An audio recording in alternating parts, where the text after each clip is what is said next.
We've got some more information about the upcoming The Hunt for Gollum film. Empire Magazine did a 25th kind of anniversary celebration, and they spoke with producer Philippa Boyens as well as director Andy Serkis about the upcoming film. And needless to say, their comments are quite concerning about what to expect from this film. Boyens, who is a writer and producer on the Serkis directed film. She was also obviously one of the writers on Peter Jackson's trilogy.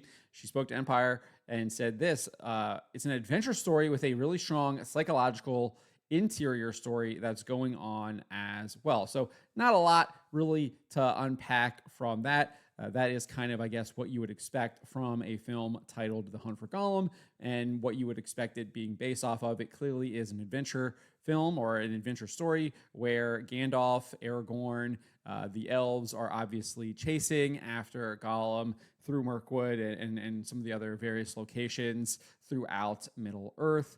And then the psychological interior story. Now, that is a little bit interesting because I would assume that they're probably going to be further exploring Gollum. I really don't know how much more you can further explore Gollum. That wasn't really explored in the Peter Jackson movies. I think Tolkien did an excellent job of exploring the character, and he made it very clear that he is a pitiable character, but he is committed to his wickedness. And I don't think you can really have a Gollum story without showing how it ends, right? And you have that ending in Jackson's Return of the King adaptation, where his vice, his sin, is used to destroy the One Ring. I'm really concerned about having a film going to be exploring the psychological interior of Gollum when you don't actually get the conclusion to that story, where he is used as a way to destroy the great evil of Sauron. Anyways, we got some more concerning comments from Andy Serkis himself.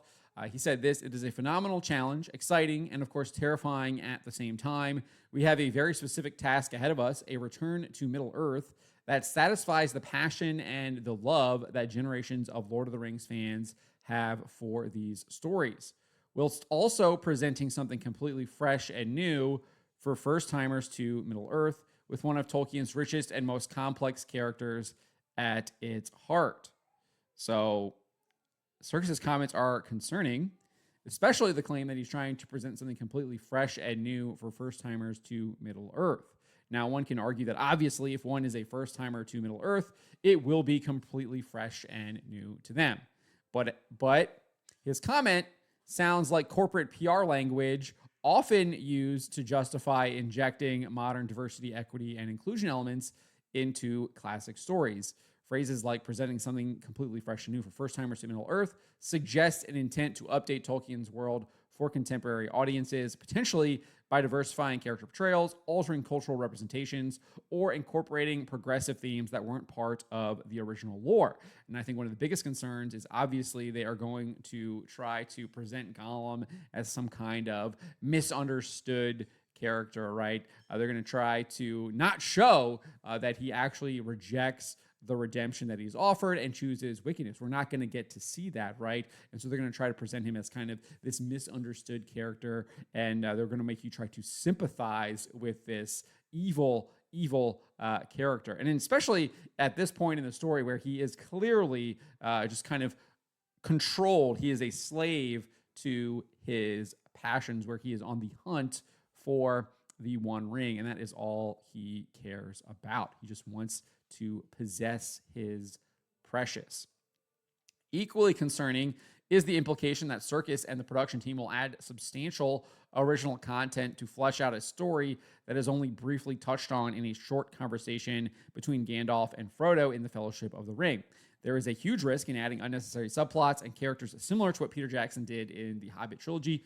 Any additions can also undermine the thematic integrity of Tolkien's work and could potentially act as a subversion of it as Prime Video has done with The Rings of Power. Unfortunately, this is not the first time these concerns have been raised based on comments made by Boyens and Serkis. Back in June 2025, Serkis told Collider that the movie is going to be surprising and yet very much part of the lore and the feel of the trilogy. The sensibility of it will feel, I think, close to that, and yet we're investigating in greater depth the character formerly known as Smeagol, but mostly known as Gollum. I don't know how much more investigation you can do into Gollum. I think we got it. We know who he is. We know how his story ends, and we know that he ultimately chooses to continue on a path of wickedness and rejects the redemption that is offered to him. Tolkien literally describes him as pitiable, but he ultimately chooses wickedness in the end. Like there isn't, what else is there to explore about this character? I just don't see the point of it. And then describing it as surprising, it shouldn't be surprising, especially if you've read the books. And that indicates to me that they are going to be adding a number of different things to the film that clearly were not in the books. Now, I get that adding some stuff, you want to dramatize maybe a little bit of the chase. You can obviously have conversations between Gandalf and the elves, Gandalf and Aragorn that weren't totally fleshed out, but obviously are implied happened in the brief kind of discussion that Tolkien wrote between Gandalf and Frodo. So you would obviously include that, but this sounds like there's going to be a lot of new things. Is going to be surprising. That indicates that it's not maybe coming from the page of Tolkien.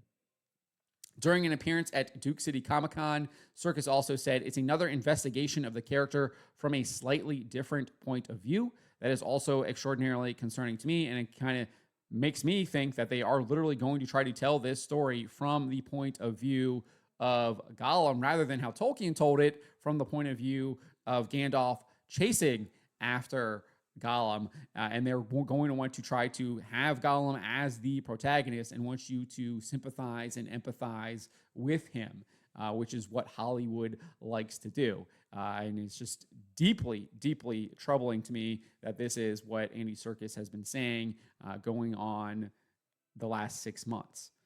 Anyways, he went on and said, "So no, I don't tire of the character. The reason is I talk to so many people who feel affected by the character for so many different reasons. And talking to them about it kind of re-inspires me as to aspects of the character that I can see relates to him, whether they've suffered from being marginalized, suffered from addiction, depression, or loneliness.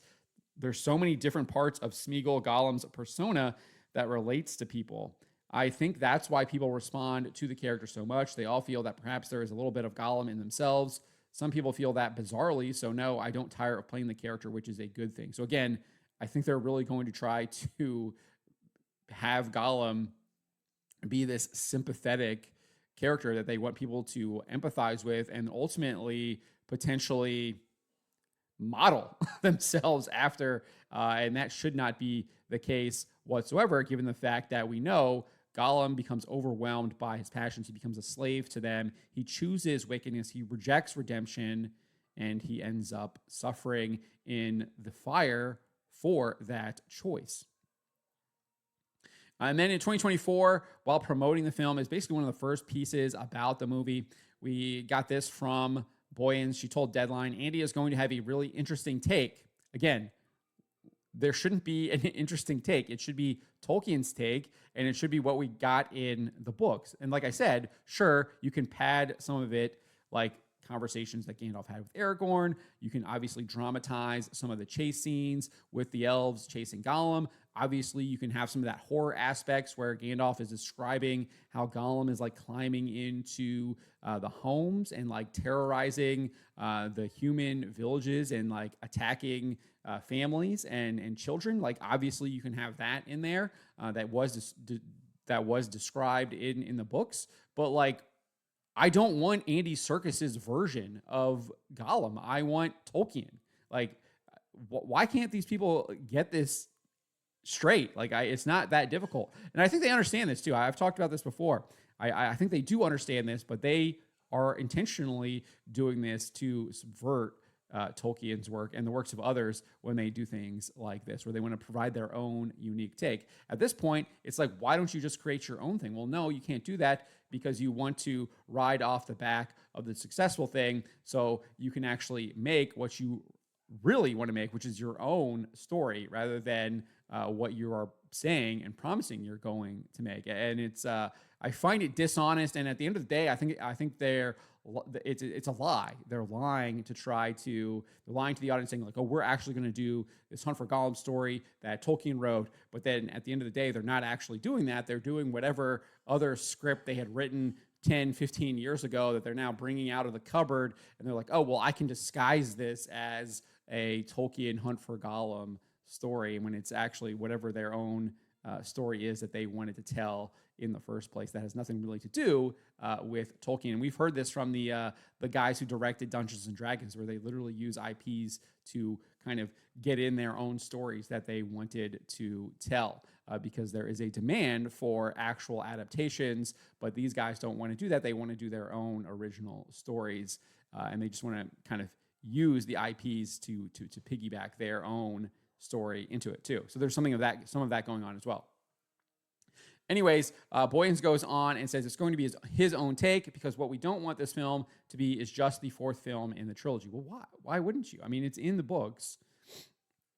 I don't think there's anything wrong with having an accurate depiction of this if you stay true to the books. I can't emphasize that enough. Anyways, she continues saying this film has to work in its own way, and that's our job. That's what we are going to have to be able to do. I know there's plenty of people out there who will be like, oh no, why are they doing this? Me, that's me. Why are you doing this?